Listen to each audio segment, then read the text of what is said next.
నువ్వు తెలుసుకో అనేది ముఖ్యమైన అంశం.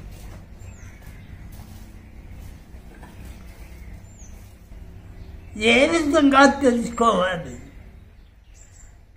నిన్ను నువ్వు ఏ విధంగా తెలుసుకోవాలి అంటే నువ్వు ఎలా పుట్టావో నీకు తెలియదు. తెలుసా? తెలియదు. కానీ నీకెలా పుట్టారు పిల్లలు తెలుసు. తెలుసు కదా. అదే సృష్టి రహస్యమంతా నీలోనే దాగింది. దేని ద్వారా నువ్వు జన్మించావు అంటే రక్తం ద్వారా జన్మించావు. అందుకే ఏమంటారు మనల్ని? పిల్లలు ఏమంటారు, బంధువులు ఏమంటారంటే మా రక్త సంబంధికులు అంటారా లేదా? కనుక ఈ రక్తము ఎక్కడ దొరుకుతా? బయట ఏ సైంటిస్ట్ అయినా తయారు చేశాడా? ఎంతోమంది అమెరికన్ సైంటిస్టులు కానీ రష్యా వాడు కానీ తయారు చేయటానికి అనేక రకాల సంవత్సరాల తరబడి టెస్టింగ్లు ప్రయోగాలు చేస్తూనే ఉన్నారు. ఇప్పటికీ ఒక్క బొట్ట రక్తం కూడా ఏ మహానుభావుడు తయారు చేయలేదు. ఈ రక్తం మానవ శరీరంలో తయారవుతుంది. దేని ద్వారా? మనం తిన్న ఆహారం ద్వారా. మనం ఎటువంటి ఆహారం తింటున్నాం? పశువులు ఎటువంటి ఆహారం తింటున్నాయి? అవి గడ్డి తింటున్నాయి. మనం అన్నం తింటున్నాం, ఆయన తయారు చేసే రక్తమే. గడ్డి తినే పశువు శరీరంలో కూడా తయారయ్యేది రక్తమే. తర్వాత పక్షి గింజలు పండు తింటుంది, దాని శరీరంలో కూడా తయారయ్యేసి రక్తమే. ఆ తర్వాత క్రూర మృగాలు పచ్చి మాంసం తింటాయి, దానిలో కూడా తయారయ్యేది రక్తమే. ఏ రక్తమే ఎగిరి 60 రక్తం బొట్లు ఎగిరిపోయి ఒక బిందువు తయారవుతుంది. శుక్లము అంటారు. ఈ 60 శుక్ల బిందువులు తయారై ఒక బీజం తయారవుతుంది. శుక్లం పుష్పంతో సమానం, బీజం పండుతో సమానం. ఎన్ని పుష్పాలు రాలిపోతున్నాయి, అన్నీ పండు అవుతున్నాయా?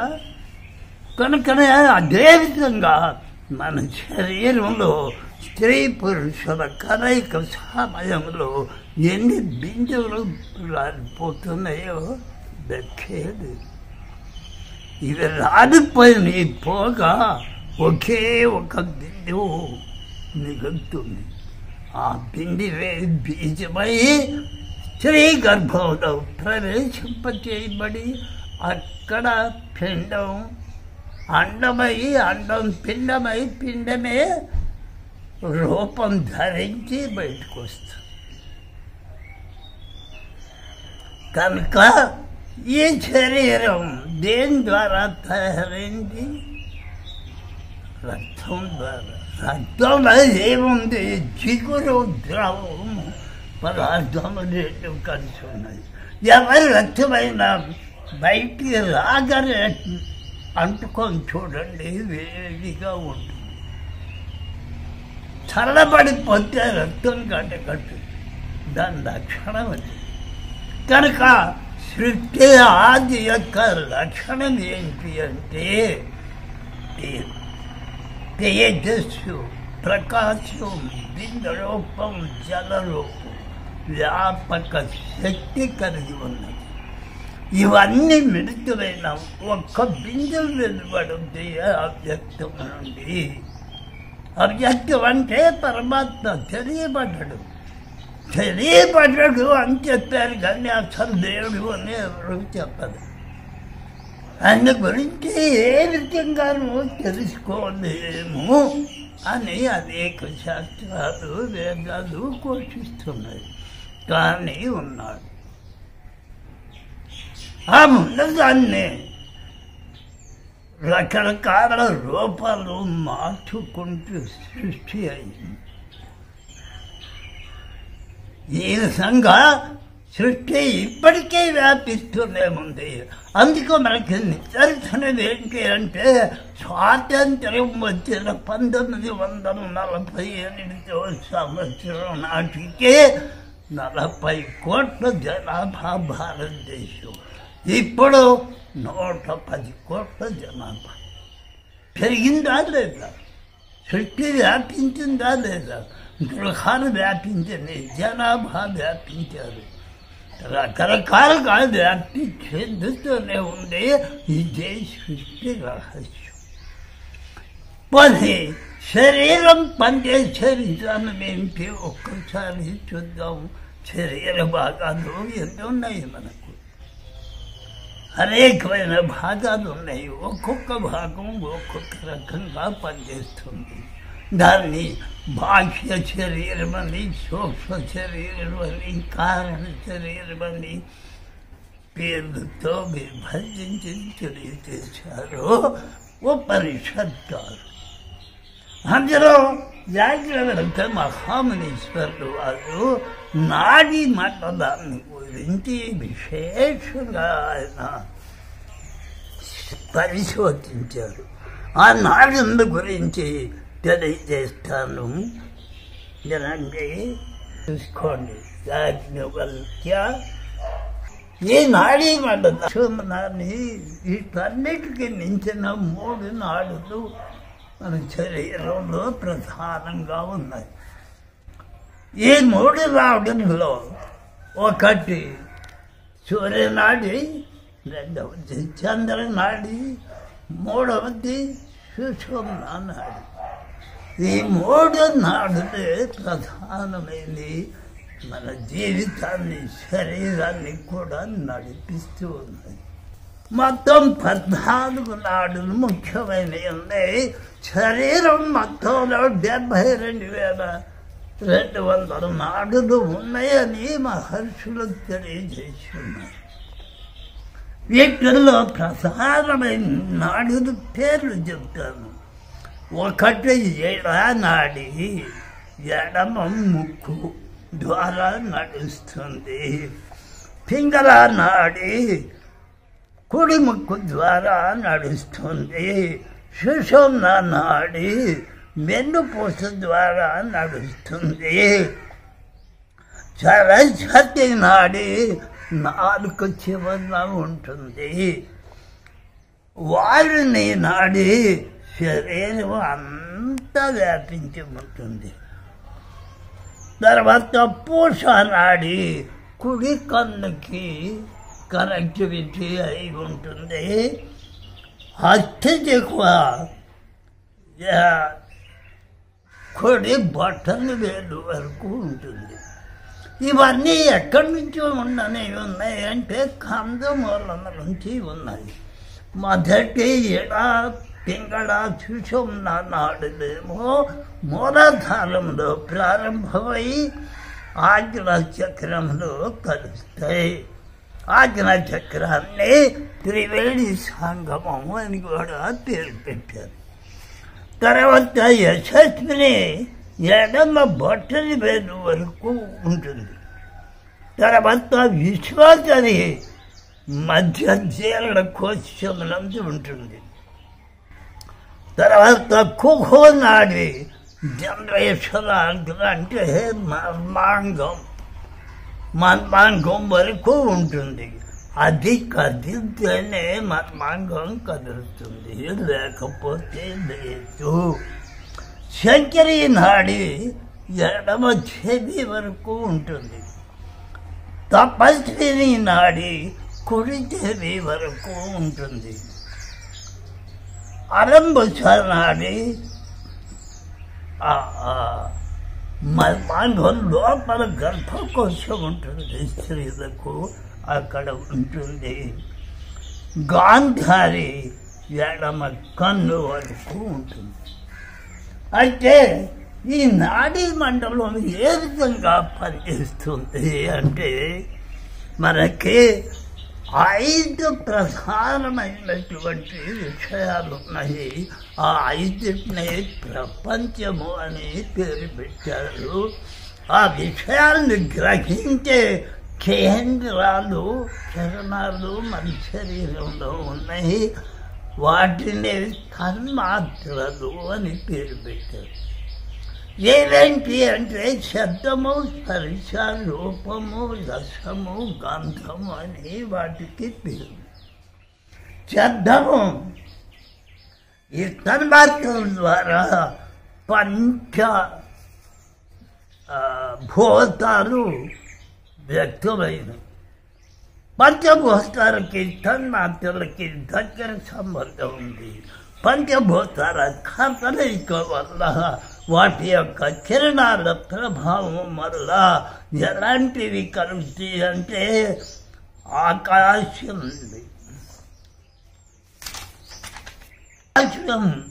యొక్క కిరణాల ద్వారా ఏ అవయవాలు ఏర్పడ్డాయి అంటే అంతఃకరణము, మనసు, బుద్ధి, చిత్తము, అహంకారం. వాయు ద్వారా సమానవాయువు, ఉదారవాయువు, వ్యానవాయువు, అపానము, ప్రాణ వాయువులన్నీ పంచవాయువులు దాని వాయుతత్వం ద్వారా ఏర్పడ్డాయి. అగ్ని నుండి శ్రోత్రము అంటే చెరి, తక్కువ అంటే చర్మము, జిహ్వ అంటే నాలుక, ప్రాణము, నేత్రములు ఇవన్నీ అగ్ని సంబంధమైనవి. జలము నుండి శబ్దము, స్పర్శ, రూపరస, గంధాలు ఏర్పడ్డవి. పృథివీ నుండి ప్రాణి అంటే చేతుడు, గుజము, కాళ్ళు, మర్మాంగం. తర్వాత వీటి యొక్క ఆకాశతత్వం ద్వారా జ్ఞానము, సంకల్పము, నిశ్చయము, అనుసంధానము, అభిమానము ఇవి అంతఃకరణ సంబంధమైనది. ఈ ఒక్కొక్క భూతం యొక్క అణువుల ద్వారా మన శరీరం నిర్మాణం జరిగింది. అందుకే శరీరాన్ని ఏమంటారు అంటే పాంచభౌతిక. తర్వాత ఆకాశతత్వం ద్వారా జ్ఞానము, సంకల్పము, నిశ్చయము, అనుసంధానము, అభిమానము ఇవన్నీ అంతఃకరణ సంబంధమైనవి.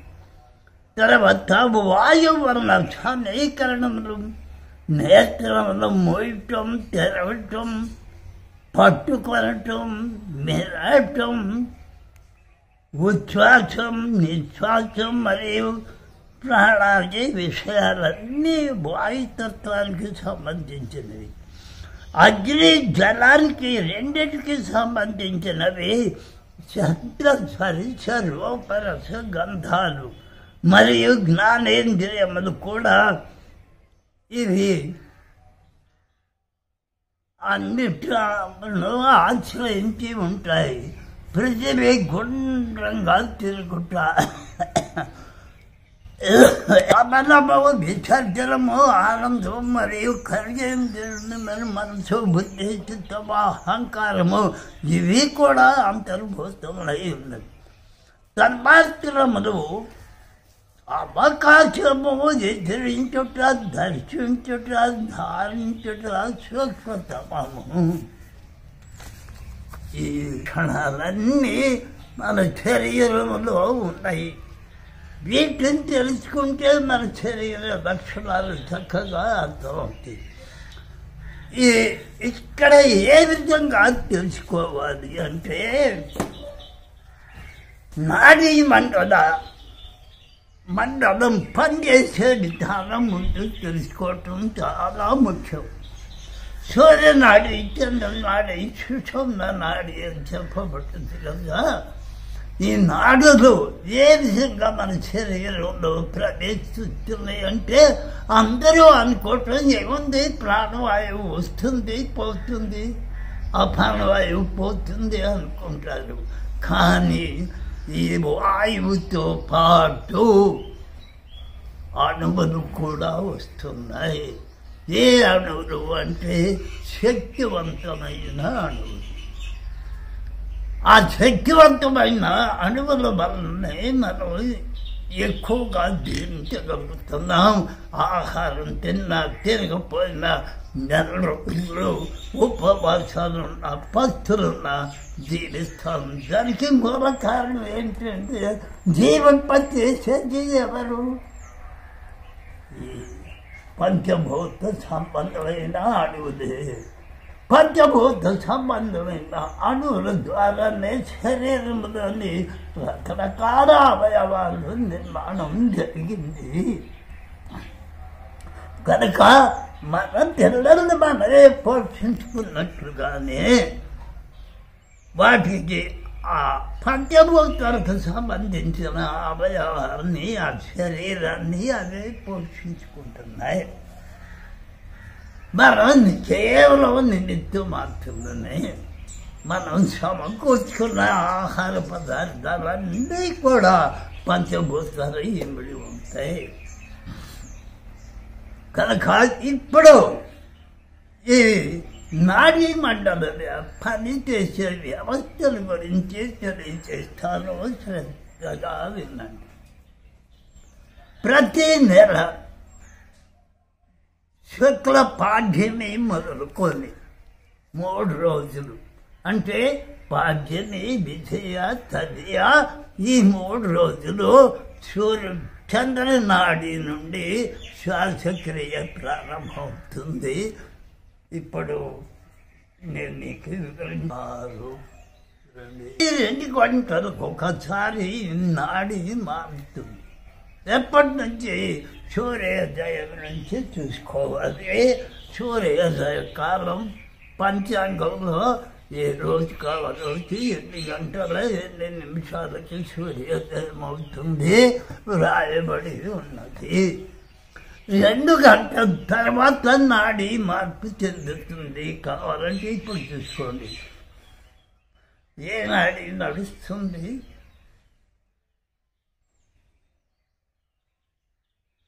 సూర్యనాడి నడవాలి.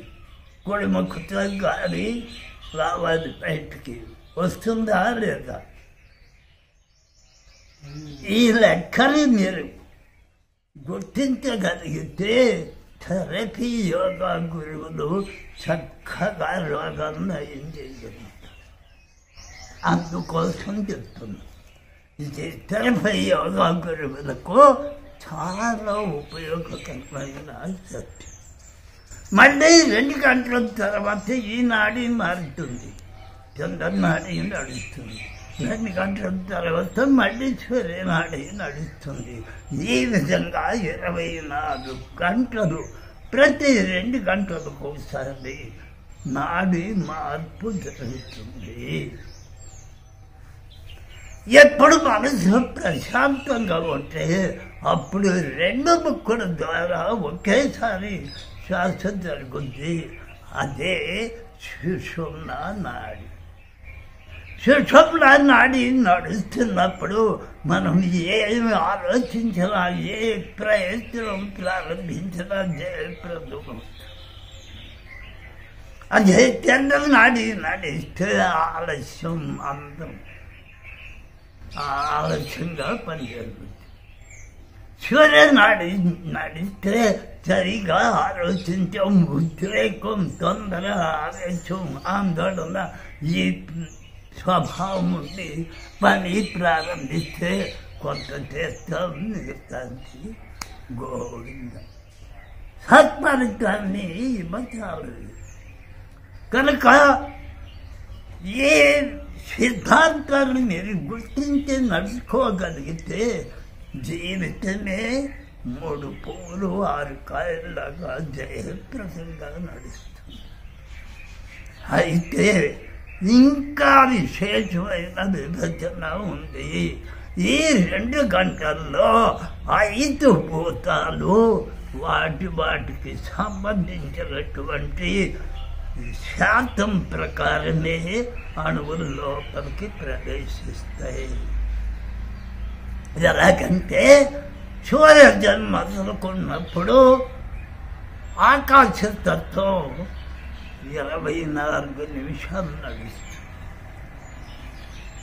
ఆకాశతత్వం నడుస్తున్నప్పుడు దానికి సంబంధించిన శక్తివంతమైన అణువులు 50% మనలో ప్రవేశిస్తాయి. ఇప్పుడు చెప్పాను, ఆకాశతత్వానికి సంబంధించిన అవయసు, బుద్ధి, చిత్తము, అహంకారం, ఈ అంతఃకరణ చతుష్టయం ఎంత ప్రశాంతంగా ఉంటుందో ఆకాశతత్వం నడుస్తున్నప్పుడు అది మనం గమనించుకోగలగాలి. తర్వాత 24 నిమిషాల్లో వాయుతత్వం నడుస్తుంది. ఈ వాయుతత్వం ప్రాణవాయువు చక్కగా ప్రసరణ జరుగుతుంది. తర్వాత అగ్నితత్వం నడుస్తుంది. శ్రోత్రము, త్వక్కు, జిహ్వ, ప్రాణము, నేత్రము ఎంత చరాకీగా పనిచేస్తుంది. అగ్ని లేని శరీరము శవము అంటారు. అగ్ని ఉంటేనే శరీరం కదులుతుంది. కనుక కరిగించే శక్తి ఎవరికి ఉంది? అగ్ని. కరిగించే శక్తి కూడా ఎవరికి ఉంది? అగ్నికి. ఏ లోపమున్నా, ఏ జబ్బున్నా, ఏ అవయవానికి ఇబ్బంది కలిగినా లోపం ఎక్కడ ఉంటుందంటే అగ్నితత్వంలో ఉన్నది. అది మీరు గుర్తించి ఈ అగ్నితత్వం నడుస్తున్న టైంలో 24 నిమిషాలు ప్రాణాయామం చేయించినట్లయితే ఎటువంటి రోగమైన క్లీన్ అయిపోతుంది. కనుక కేవలం ఇది రోగానికి సంబంధించిందే కాదు, తత్వానికి సంబంధించింది. నేనే తత్వజ్ఞానము అంటారు. ఏ విధంగా ప్రతి 24 నిమిషాలకి తత్వం మారుతుంది. ప్రతి వీడిని మళ్ళీ 4 భాగాలు చేసి 4 భాగాలు చేసుకుంటా 5 భాగాలు చేసుకుంటా వస్తే చివరికి 4 నిమిషాల 48 సెకండ్లు టైం వస్తుంది. నీకు ఆలోచన కలిగిన, కోపం వచ్చిన, బాధ కలిగిన 4 నిమిషాలు, ఈ 5 నిమిషాలు ఓపిక పట్టు నీ బుద్ధి మారుతుంది. కారణం ఏంటి? ఆకాశ తత్వానికి సత్వగుణం ఉంటుంది. అగ్నితత్వానికి, జలతత్వానికి, వాయుతత్వానికి రజోగుణం ఉంటుంది. తర్వాత జలతత్వం, పృథివీ తత్వానికి తమో గుణం ఉంటుంది. ఈ అణువులే నిన్ను ప్రేరేపిస్తాయి. నిన్న అడిగాను నిన్నలు కూడా ప్రశ్నించారు. 4-5 గంటల సేపు ధ్యానంలో ఉన్న తర్వాత ఎందుకు లేస్తున్నారు, ఎవరు లెగ్గొట్టారు మిమ్మల్ని అడిగాను నేను. ఈ అణువులే లెగ్గొట్టారు. అర్థమైందండి గురువు గారు? అర్థమవుతుందా సబ్జెక్టు? కనుక ఎవరు లెగ్గొడుతున్నారు, మనల్ని ఎవరు ప్రేరేపిస్తున్నారు, మన చేత ఎవరు పనిచేస్తున్నారు అంటే ఈ లక్షణాలే మనస్సుని ప్రేరేపిస్తూ ఉంటాయి. కనుకనే మనస్సు చంచలమైంది, అది కోతి లాంటిది, స్థిరంగా ఉండదు అనే మాట కరెక్టు కాదు. మనస్సుని నిగ్రహించండి. ఈ 5 భూతాలు సైలెంట్ అయిపోతాయి. అప్పుడే నువ్వు ప్రశాంతంగా ధ్యానంలో ఉండగలుగుతావు. నీకు ఎప్పుడైతే వీటి యొక్క ప్రభావం తీవ్రమైందో అప్పుడు నిన్ను లెక్కొడతాయి. కర్మలను నడిపించేది ఇవే, కర్మలని అనుభవింపజేసేది కూడా ఇవే. ఎందువల్ల వాటికి పూర్తి అధికారం ఉంది మన శరీరం మీద. ఎందుకని అసలు శరీరం నిర్మాణం జరిగిందే వాటి ద్వారా. అమ్మ నాన్నకే పిల్లల మీద పూర్తి అధికారం ఉంటుందో సృష్టి మొత్తానికి వీటికి అధికారం ఉంటుంది. వీటన్నిటిని నడిపించే పరమాత్మకి సంపూర్ణమైన అధికారం ఉంటుంది. కనుక ఏం చేయాలి సాధకుడు? ఎప్పుడో ఇలాంటి కార్యక్రమం నిర్వహిస్తే మనం జయప్రదంగా ఈ మోక్ష శాసనంలో జయప్రదం పొందగలుగుతాము. అంటే ఈ లక్షణాలను గుర్తించి, ఈ తీవ్రతను గుర్తించి, వీటి యొక్క తీవ్రతను కానీ, తమో గుణాన్ని కానీ, రజో గుణాన్ని కానీ, సత్వగుణాన్ని కానీ గుర్తించి ఏ టైంలో ఏ గుణం నడుస్తుంది, ఏ టైంలో ఏ తత్వం నడుస్తుంది, ఏ టైంలో ఏ వాయువు నడుస్తుంది అనేటువంటి శారీరక శాస్త్రాన్ని మనం చదివినట్లయితే నీకు చక్కని అవగాహన వస్తుంది. అప్పుడు మాత్రమే ఏ పని చేయి, ధ్యానం చేయి, ఇంకొక పని చేయి, ఇంకొక పని చేయి, చక్రం గాంజి పడ్డే. ఒక్కొక్క తత్వానికి ఒక్కొక్క లక్షణం సృష్టి సహజ లక్షణం. అది ఈ సృష్టి సహజ లక్షణాన్ని గుర్తించి సాధన చేయగలిగితే ఆ గురివే నిజమైన అనుభవ జ్ఞానం కలిగిన గురువు అని మనం చెప్పుకోవచ్చు. అటువంటి దానికి నా హృదయపూర్వక నమస్కారం. ఇంకేమన్నా కావాలన్నా? ఎప్పుడో కుండలిని గురించి ప్రస్తావన. షట్చక్రాలనే పేరు అందరూ చెప్పారు.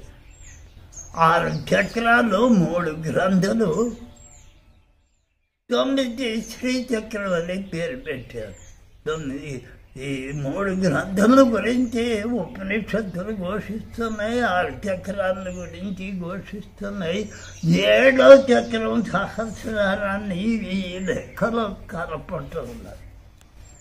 ఎందుచేత దానికి ప్రత్యేకత ఉన్నది. ఏమిటి అంటే అదే జ్యోతిర్లింగ స్థానం. కనుక ఆ స్థానాన్ని భగవత్స్థానంగా సహస్రారం అని పేరు పెట్టి దానికి ఒక ప్రత్యేక స్థానం ఇచ్చారు.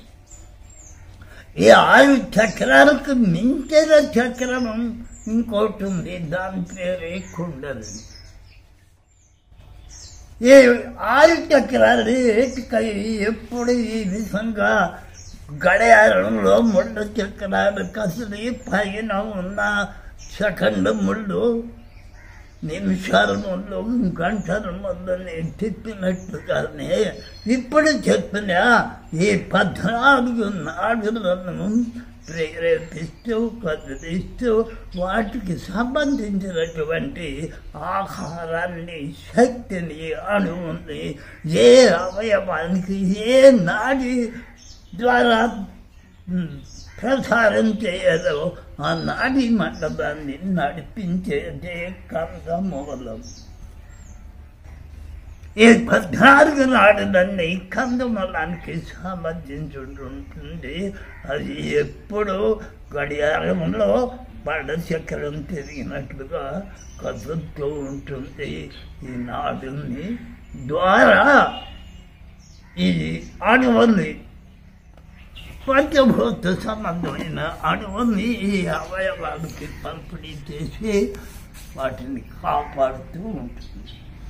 తర్వాత నాభికి 24 ఉన్నాయి. నాభి చుట్టూ నాడులే 10 నాడులు. శరీరానికి పై భాగం శరీరానికి ఈ తిన్న ఆహారం తాలూకు శక్తివంతమైన పదార్థాలని పంపిస్తూ ఉంటుంది. మిగిలిన 10 నాడులు కింది భాగానికి సంబంధించిన శరీరానికి పంపిస్తుంది. ఇంకా 4 నాడులు కిందికి పైకి మొత్తానికి సప్లై చేస్తూ ఉంటుంది. ఇది స్టోర్ రూమ్ లాంటిది, డిస్ట్రిబ్యూటింగ్ హోటల్ లాంటిది. ఎవరికి ఏ పదార్థం కావాలి, ఏ పదార్థాన్ని ఏ అవయవానికి పంపించాలి అనే హోటల్స్ సర్వర్ లాంటిది, హోటల్ యాజమాన్యం లాంటిది నాది. తర్వాత మిగిలిన పిప్పి పదార్థం మలమూత్రాన్ని బయటికి విభజించి బయటికి పంపిస్తుంది. ఇది నాభి కేంద్రం యొక్క పని. తర్వాత ఊపిరితిత్తులు రక్తాన్ని శుద్ధి చేయటం, మళ్ళీ గుండెకి పంపించటం. గుండె పని చెడు రక్తాన్ని సేకరించటం, ఊపిరితిత్తులకు పంపించడం, అక్కడి నుంచి తయారైన మంచి రక్తాన్ని తీసుకోవటం, శరీరం అంతటికీ పంపించడం. ఈ దీళ్ళ కోసం మనం ఈ లోపలికి వేసిన పడ్డంలో మనము ఆహారం ఇస్తాడు, ఆహారం పెట్టుకుని కలిపి తిన్న ఇస్తరు ఖాళీ చేసినట్టుగానే మనం తిన్న ఆహారం లోపలికి చేరిన ఇస్తరిని ఖాళీ చేసే పని జీర్ణ కోసం చేస్తాం. తిన్నాము, ఇస్తరి ఖాళీ చేసాము.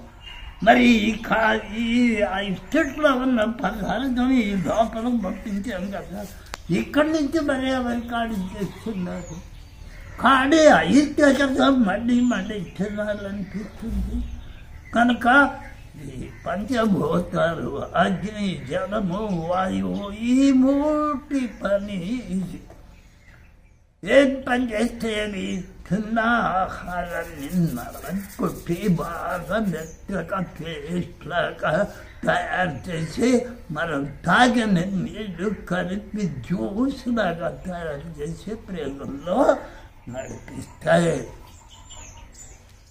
అలా శరీరంలో ఎముకల లోపలనే మధ్య అనే ఒక పదార్థం ఉంటుంది.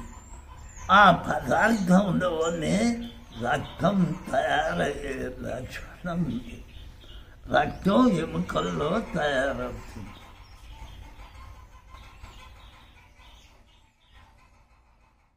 ఈ విధంగా జీర్ణ వ్యవస్థ నడుస్తూ ఉంటుంది. కానీ మనం నిద్రపోయేప్పుడు మనసు బాహ్య శరీర సంబంధమైన అవయవాలు మాత్రమే నిద్రపోతాయి. లోపల ఉన్న సూక్ష్మ శరీరానికి సంబంధించిన ఈ చక్రాలు, నాడులన్నీ ఎప్పుడూ ఆడుతూనే ఉంటాయి. అవి నిద్రావస్థకి వెళ్ళవు, పోవు. 24 గంటలు పని చేస్తూనే ఉంటాయి. ఇది శరీర వ్యవస్థ.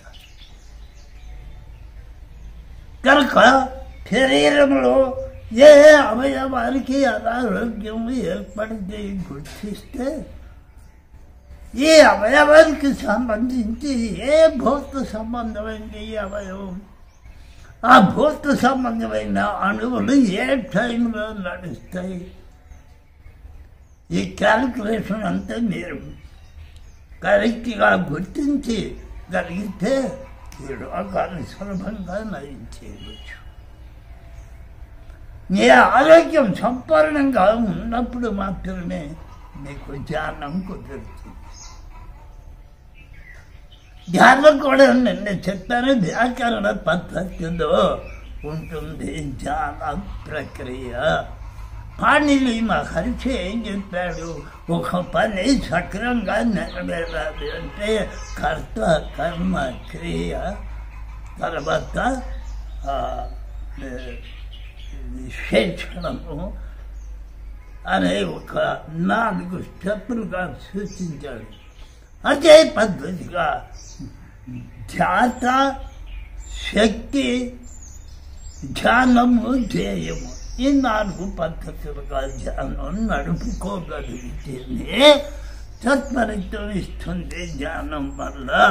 లేకపోతే నిద్రావస్థకైనా పెడతాం, లేక అవయవాలైనా నొప్పులకి బాధలకి గురి అవుతాయి. దానివల్ల భంగం కలగటం తప్ప వేరే ప్రయోజనం ఏమీ ఉండదు.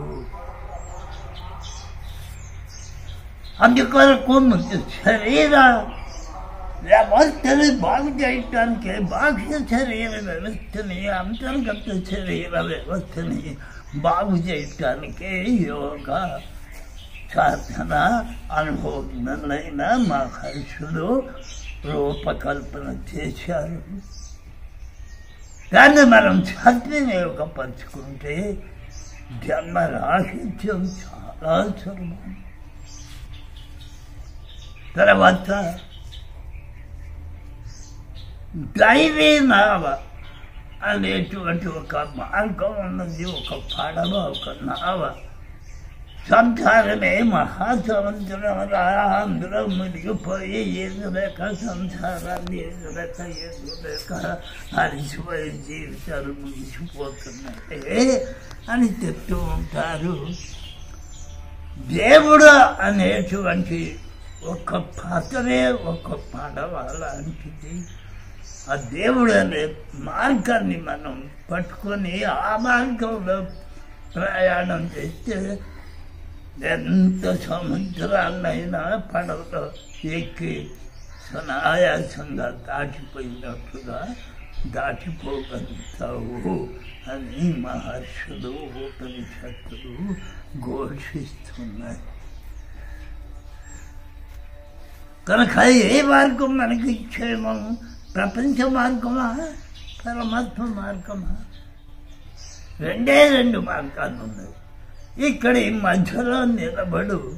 ఇటు ప్రపంచ మార్గంలోకి అడుగు పెట్టావా, పరమాత్మ మార్గం దూరము. లేదు అటువైపు ఒక అడుగు వేసావా, ప్రపంచ మార్గం ఆటోమేటిక్గా దూరం అయిపోతుంది. ప్రపంచాన్ని దూరం చేసుకోమన్నారు కానీ పిల్లల్ని విడిచిపెట్టి వాళ్ళని దూరం చేసుకొని రమ్మన్నారు.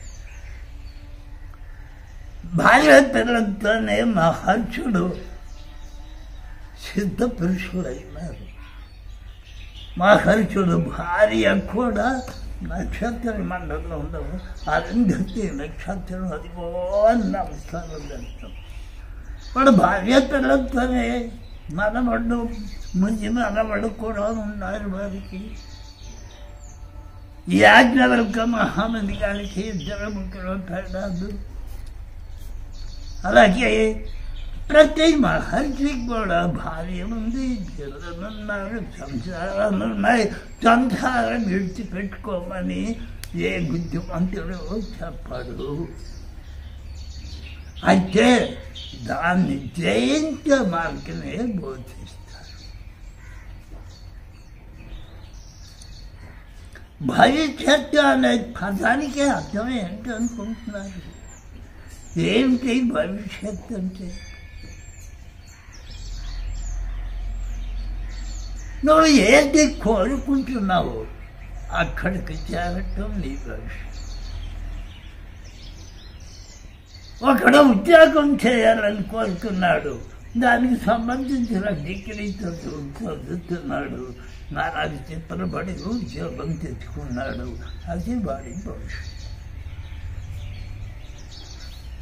అలాగే ప్రతి మానవుడి యొక్క భవిష్యత్తు ఏంటి అంటే, ఏంటి భవిష్యత్తు? మోక్షం. మోక్షం అంటే ఏమిటి? మళ్ళీ మళ్ళీ పుట్టకుండా ఉండటం, జన్మ రాహిత్యము అన్నారు. నువ్వు పుణ్యాత్మకుడిగా పుట్టాల్సి ఫలితాలు అనుభవించాల్సింది. పాపత్వుడిగా పుట్టిన పాప ఫలితాలు కష్టాలు దుఃఖాలు అనుభవించాల్సిందే. కనుక ఈ జన్మలో నువ్వు ఏమి అనుభవిస్తున్నావు గుర్తించలేవా? సులభంగా గుర్తించలేదు. ఇప్పటి వరకే ఏమి అనుభవిస్తున్నామో దానికి స్పష్టి చెప్పే మార్గమే దైవీ మార్గం. దైవాన్ని నమ్ముకో. ప్రతి దైవం వల్లనే జరుగుతుందని గుర్తించుకో. సృష్టి నీవు అక్కడనే కాదు, నువ్వు నేను అందరం యావత్ సృష్టిలో సకల జీవరాశులకు కూడా ఉన్న పరిస్థితే ఇది. మళ్ళీ మళ్ళీ పట్టకుండా ఉండటమే మోక్షం. కనుక దానికి సంబంధించిన మహర్షులు చెప్పినటువంటి వేదాలు చెప్పినటువంటి జ్ఞానము ఒక ఎత్తు, నీ శరీరంలో శక్తి రెండవ ఎత్తు. ఈ జ్ఞానము శక్తి ఈ రెండిటికే శివశక్తులు అని పేరు పెట్టారు. జ్ఞానమే శివుడు. నీ శరీరమే కాపాడుకుంటేనే అందులో శక్తి ఉంది. ధనము ఒక శక్తి. ధనం లేకుండా కొన్ని పనులు మనం చేయటానికి సాధ్యం కాదు. ఇప్పుడు కూరగాయలు తెచ్చుకోవాలి, ధనం కావాలా అక్కర్లేదు. అలాగే ఈ కట్టుబడి పనులు చేయాలి, ఒక్కరితో సాధ్యం అవుతుందా? 10 మంది ఎక్కువలేదో మేస్త్రులు, సామాన్లు తెచ్చేవాళ్ళు, వ్యాపారస్తులు వీళ్ళందరితో అవసరం ఉంది. కాబట్టి దీన్ని మంది బలము అంటారు. రెండవది శారీరక బలం, మూడవది అర్థ బలం అంటే డబ్బు బలం, నాలుగవది జ్ఞాన బలం. ఈ 4 రకాల బలాలు ఉన్నప్పుడే ఏ పనైనా జయప్రదంగా సాధించగలుగుతాం.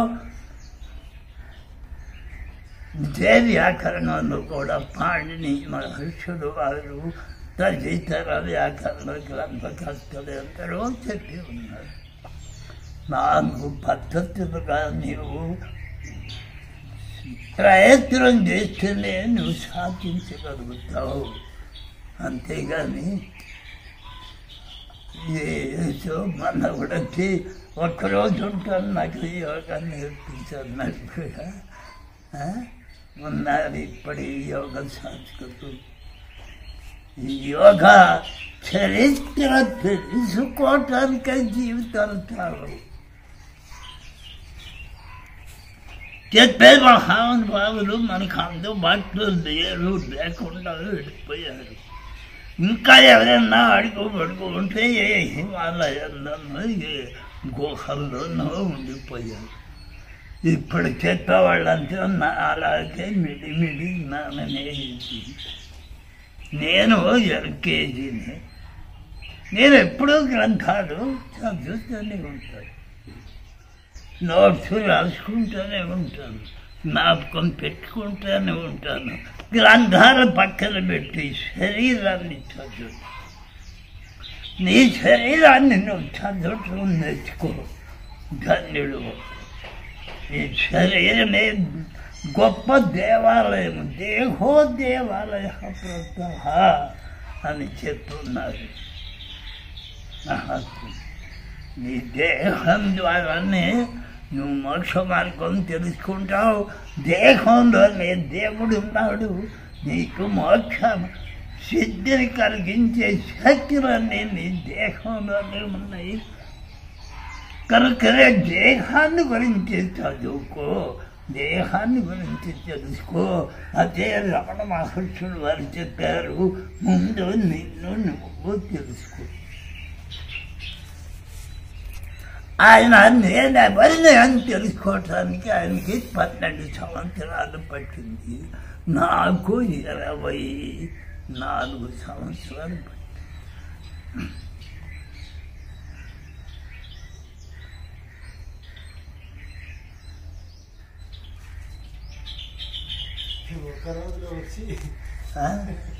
మొన్న వచ్చి నాకు ఆశ్చర్యం ఇప్పుడు చెప్తారా లేదు నాకు ఒక దేశం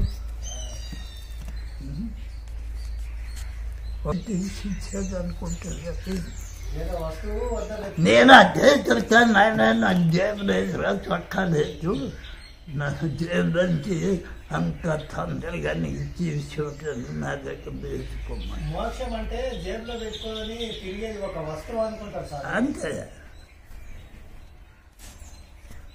లేకపోతే మార్కెట్లో దొరుకుతా చెప్పు, అక్కడ కొంచెం మార్కెట్లో దొరికేదైతే ప్రతి ఒక్కరు పడేవాళ్ళు. మోక్షం మార్కెట్లో దొరికే వస్తువు కాదు. దేవుడు జేబులో కూడా ఏ దేవుడు జేబులో లేదు మోక్షం. నీ శరీరంలో ఉంది, నీలోనే ఉంది. జ్ఞానం నుంచి, ప్రయత్నం నుంచి, ఆలోచన నుంచి గమ్యం నీలోనే ఉంది. కనుకనే రమణ మహర్షి విధానం చాలా గొప్పది. నిన్ను నీవు తెలుసుకో. సాధన విధానంలో బ్రహ్మం గారు గొప్ప సాధకుడు.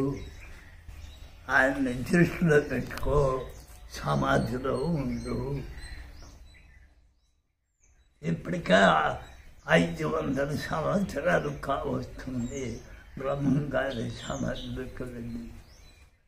ఇంకా ఎంతకాలం తపస్సు చేయాలో ఆ మహానుభావుడు ఎప్పటికీ సిద్ధి పొందుతారు, ఎవరు చెప్పలేదు.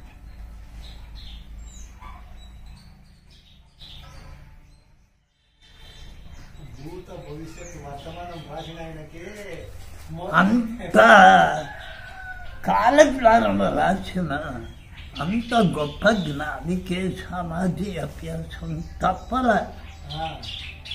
తప్పలేదు అంటే అదే సరైన మార్గం. అంతే చెప్తే వేరే మార్గం లేదు. మార్గమే కానీ స్వామి ఇంకా మోక్షమే పొందలేదు ఆయన. ఇంకా మోక్ష సిద్ధి పొందలే. ఇంకా తపస్సులోనే నిర్వికల్ప సమాధిలోనే ఉన్నారు. ఆ నిర్వికల్ప సమాధి స్థితి ఎన్ని వేల సంవత్సరాలు టైం పట్టుతుంది. మహర్షుల చరిత్ర తలుచుకుంటే ఆశ్చర్యం వేస్తుంది.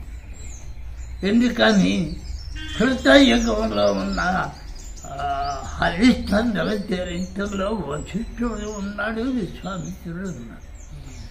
అది 8 లక్షల సంవత్సరాలు 12 లక్షల సంవత్సరాలు నడిచింది. ఆ తర్వాత త్రేతాయుగం 12 అనుకుంటా, 10, 16 త్రేతాయుగం 12 లక్షల సంవత్సరాలు. త్రేతాయుగంలో రాముల వారి చరిత్రలో ఉన్నాడు విశ్వామిత్రుడు, వశిష్ఠుడు. ఆ యుగానికి ఈ యుగానికి 8 లక్షల సంవత్సరాలు వాళ్ళు బతుకున్నారు. వాళ్ళని దృష్టిలో పెట్టుకుంటే మనం ఎంత, మన జీవితం ఎంత, మన సాధన ఎంత, మన తెలివి ఎంత. ఒక్కసారి ఇప్పుడు మోక్షం కావాలి నాకు.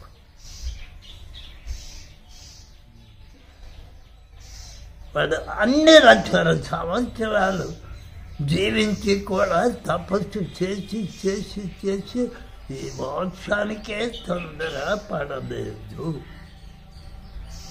దాన్ని మనం గుర్తించాలి. మన కళ్ళెత్తుతో ఉన్న బ్రహ్మం గారిని మనం గుర్తించలేకపోతున్నాం. ఇంతకుముందు 500-700 సంవత్సరాల నాటి రమణ మహర్షిని మనం గుర్తించలేకపోతున్నాం, వివేకానందని గుర్తించలేకపోతున్నాం, రామకృష్ణ పరమహంసల వాళ్ళ చరిత్రలు మనం గుర్తించలేకపోతున్నాం.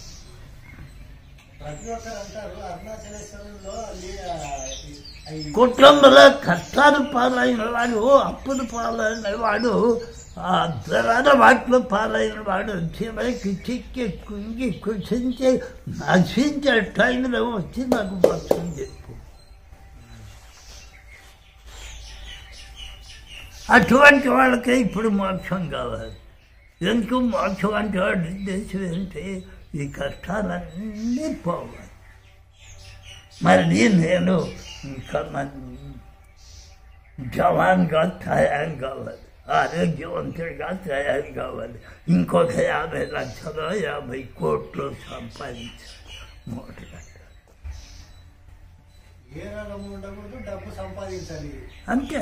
ఏం చేసైనా సరే ఏమి కర్మలు అనేది నాకు చుట్టుకోకూడదు. అందుకే మోక్షం కావాలి. కర్మను తీసుకో అనేది కార్బట్టుకునే తిన్నాను. ఓం